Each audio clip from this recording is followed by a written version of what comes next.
Allez, salut à tous, ici Sharda et on se retrouve dans un autre Tutoterra. Tutoterra, cette fois-ci en mode expert, encore une fois, qui va porter sur le dévoreur de monde, donc le Eater of World, qui est le boss de la corruption. Donc je le considère comme le deuxième boss du jeu. Qui est, à l'instar de l'œil de Cthulhu, beaucoup plus difficile. Donc bon, évidemment, c'est mode expert, donc ça va être le cas pour tous les boss, mais je précise quand même, c'est un boss qui est très difficile. Contrairement à son homologue du mode normal, parce que à la différence, en fait, il n'y a pas beaucoup de différence entre les deux. En gros, ce que le boss, ce que le dévoreur de monde, fait en mode expert, c'est qu'il lance des des projectiles en fait, qui est les projectiles qui propagent la corruption. Donc c'est les projectiles qui sont lancés par les corrupteurs, donc l'évolution des dévoreurs d'âmes, voilà, en hard mode. C'est ça qu'ils lancent, donc qui vous lance. C'est le même projectile, sauf que c'est lancé par chaque partie du corps du Eater of World. Donc, il n'y a pas juste un projectile à la fois qui vous font dessus, il y en a 10, 20, 50, dépendamment de la position où vous êtes. Donc, il peut y avoir énormément de projectiles qui vous foncent dessus et ça peut être très difficile à gérer. Le point positif de tout ça, c'est que ces projectiles-là peuvent être détruits. Donc, ce que je vais utiliser comme stratégie et que je vais vous présenter aujourd'hui, c'est une stratégie similaire à celle que j'ai utilisée contre l'œil de Cthulhu, pour ceux qui ont vu la vidéo du mode expert de l'œil de Cthulhu. Je vais utiliser un arc. En l'occurrence, là, j'ai le Demon Bow, qui se craft avec des barres de démonite. Donc, je prends pour acquis que si vous êtes rendu au dévoreur de monde, vous avez battu l'œil de Cthulhu. Si c'est pas le cas, vous pouvez prendre un arc en platinum ou en gold, mais le Demon Bow est plus fort parce qu'il tape il peut tirer des flèches plus rapidement et ses flèches font plus de dégâts. Donc voilà. Et je vais utiliser ensuite des Jester Arrow, donc même chose que pour l'œil de Cthulhu. Les Jester Arrow qui se craftent avec 20 flèches et une étoile, donc les étoiles filantes. Ça permet de faire des Jester Arrow, c'est des flèches qui pierce, comme on dit, au travers des ennemis. Donc là, vous voyez, j'ai touché le mob et la flèche, elle a continué. Contre le dévoreur de monde, ça va être extrêmement puissant parce que, comme vous savez, en mode normal, généralement, contre le dévoreur de monde, on utilise le Vile Thorn qui a la propriété de faire du dégât sur la durée et sur plusieurs corps en même temps. Donc, puisque le dévoreur de monde, c'est un ver de terre avec plusieurs fragments de corps, on peut attaquer tous les corps en même temps. Et le Jester Arrow, c'est comme une version évoluée en termes de dégâts du Vile Thorn. Donc c'est pour ça qu'on va utiliser ça. Ça va être assez compliqué par contre, vous allez voir, parce que il va falloir bien éviter ces projectiles. C'est pour ça que je vais prendre une Danger Sense Potion, donc la potion qui détecte le danger. Ça va détecter les projectiles, ça va les mettre ça va les éliminer. Donc ça me permet de mieux les voir, de mieux les esquiver. Les autres potions que je vais prendre, c'est exactement la même chose que l'œil de Cthulhu. Régénération, Cooked Fish et Iron Skin Potion. En ce qui concerne l'armure et les accessoires, j'ai pris exactement la même chose. Donc je vais quand même le dire pour ceux qui n'auraient pas vu la vidéo de l'œil de Cthulhu. J'ai un Band of Regeneration. J'avais un Shackle que je viens de dropper d'ailleurs, que je remplace par le Armor Shield of Cthulhu, donc qui est le drop du boss de l'œil de Cthulhu. Donc qui est un shield qui permet de dasher comme ça. Je vais pas utiliser le dash, mais il va quand même être pratique pour la défense, parce que là en l'occurrence, bon, il est en armored, donc il me donne plus 3 de défense, mais de base ça en donne 2, donc qui est meilleur que le 1 de défense du Shackle. C'est pour ça que je le prends, c'est juste pour le petit bonus de 1 de défense. Des bottes d'Hermès, un Sandstorm in a Bottle qui va me permettre de faire un double saut, hop, et un Blizzard in a Balloon qui est une combinaison du Sandstorm in a Bottle et du Blizzard in a Bottle. Encore une fois, ça se peut que vous n'ayez pas le Mécano-Gobelin rendu là, c'est très possible. Si vous l'avez, vous pouvez combiner le Blizzard in a Balloon et le Blizzard in a Bottle et la Balloon pour le faire. Si vous ne l'avez pas, je recommande de prendre la Balloon pour pouvoir sauter plus haut. Donc ça va être plus pratique de pouvoir sauter plus haut une fois que de pouvoir faire un autre double saut, selon moi. Donc je conseille de prendre la Balloon. Si vous avez juste le Blizzard in a Bottle, évidemment, 2 doubles sauts, ça fait pas mal non plus. Donc 2 doubles sauts, ça permet de faire ça et de faire ça ensuite. Donc ça permet d'esquiver pas mal de trucs. Ça permet aussi de changer de direction dans les airs. Donc voilà. C'est tout pour l'équipement. J'utilise une armure en fer, quelque chose de très classique. Si vous avez mieux, prenez mieux. Évidemment, là j'ai pris vraiment une armure très basique pour montrer que c'est faisable avec une armure pas très forte. Donc l'armure de fer qui donne juste 9 d'armure au total.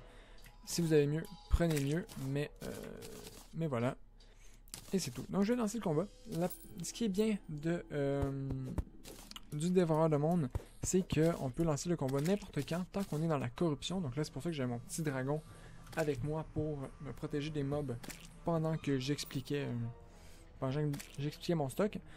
Là, je vais faire une petite ellipse pour aller chercher le truc pour invoquer le boss. Il y a deux manières d'invoquer le boss.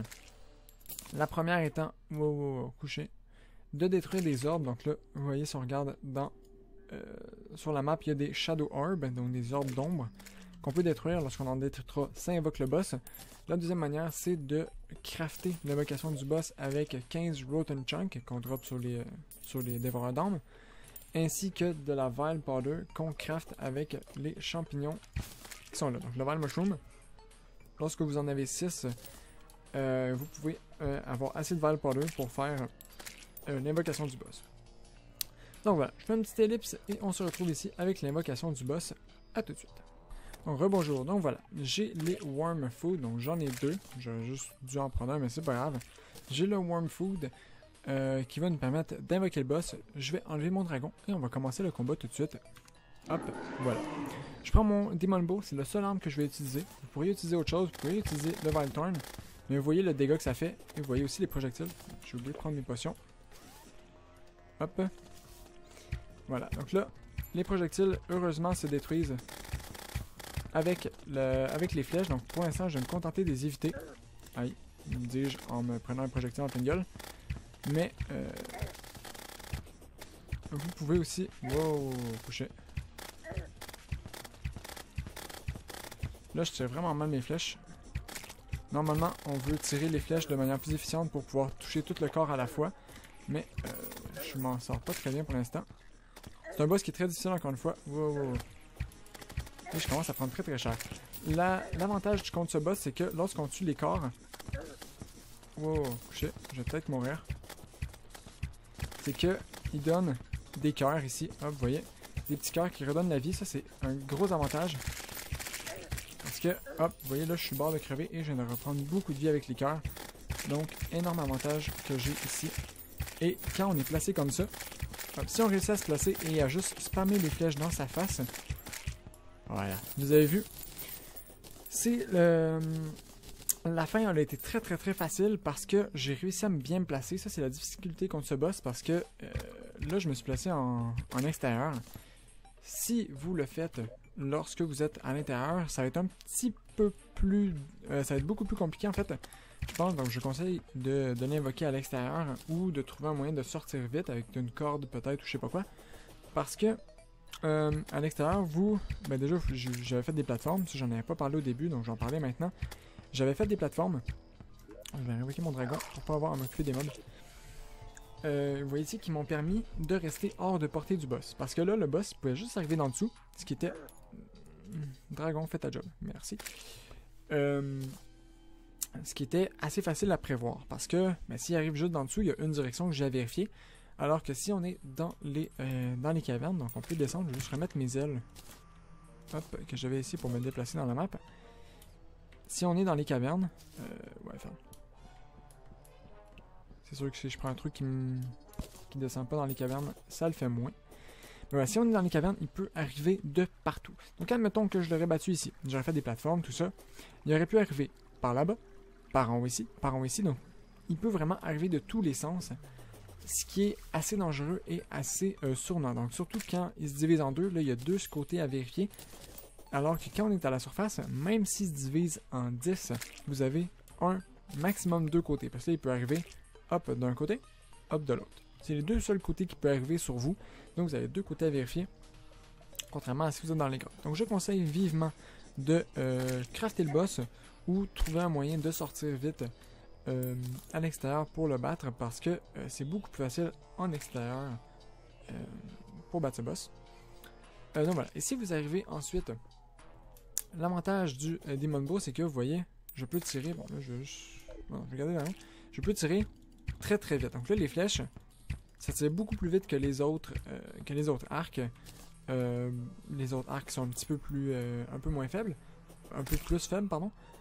Ça permet de tuer la tête assez vite. Donc là, quand ils me fonçaient dessus, ce qui est fort lorsqu'on tue la tête, en fait, de ce boss, c'est que il marque un temps d'arrêt. Donc ça le ralentit, donc il fait une pause, si je peux dire. Ça le coupe dans son élan, et après ça, il faut qu'il reprenne son élan. Donc si vous ne faites que tuer la tête tout de suite une après l'autre, il va rester là sans bouger, et il va toujours se faire tuer. Et aussi, vu qu'il va être en face de vous, donc si c'est une ligne droite en face de vous, les projectiles vont être détruits automatiquement par l'arc. Donc ça va vous permettre de vous descendre très très très facilement contre ce boss. C'est juste qu'il faut réussir à placer ça. Et vous avez vu pendant mon combat, c'est juste à la fin que j'ai réussi à bien me positionner pour pouvoir le détruire facilement. Donc ça a été ça qui était tough. Donc voilà, ça c'est une technique qui est possible juste avec les Jester Arrow, parce que, admettons qu'on aurait pris le Vile Thorn, qui est l'arme classique d'habitude pour battre ce boss. Le Vile Thorn en mode expert ne fait pas assez de dégâts pour être efficace, donc je vous le conseille vraiment pas. J'ai essayé et ça a donné des résultats assez désastreux. Donc voilà, je vous conseille pas le Vile Thorn, je vous conseille cette arme, donc le Demon Bow si vous pouvez l'avoir. Si vous pouvez avoir un arc encore meilleur, allez-y, je vois pas trop comment, mais allez-y. Si vous êtes allé dans les enfers avec le Hellfire Bow, prenez ça, ça va être encore mieux. Mais gardez les Jester Arrow, c'est vraiment les Jester Arrow qui font la clé de ce boss. Voilà, pour finir, on va ouvrir le treasure bag ensemble. Hop, là j'ai eu le masque, ce qui est très cool.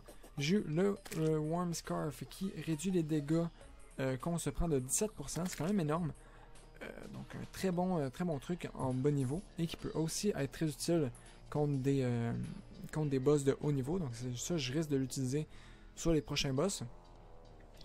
Et évidemment, des écailles et de la démonite comme d'habitude, donc des écailles qui permettent de faire les items de démonite. Voilà, j'espère que cette vidéo vous aura plu. N'hésitez pas à me dire ce que vous en avez pensé dans les commentaires. Laissez un j'aime si vous avez aimé. S'il y a des choses que j'ai mal expliquées, n'hésitez pas à me le faire savoir, que je puisse corriger ça. Et s'il y a des choses à améliorer en général, à me le faire savoir aussi pour que je puisse m'améliorer pour mes prochaines vidéos. Sur ce, je vous dis à la prochaine. C'était Sharda dans cet autre Tutoterra sur le Dévoreur de Monde en mode expert. Je vous dis à dans une prochaine vidéo. Au revoir tout le monde.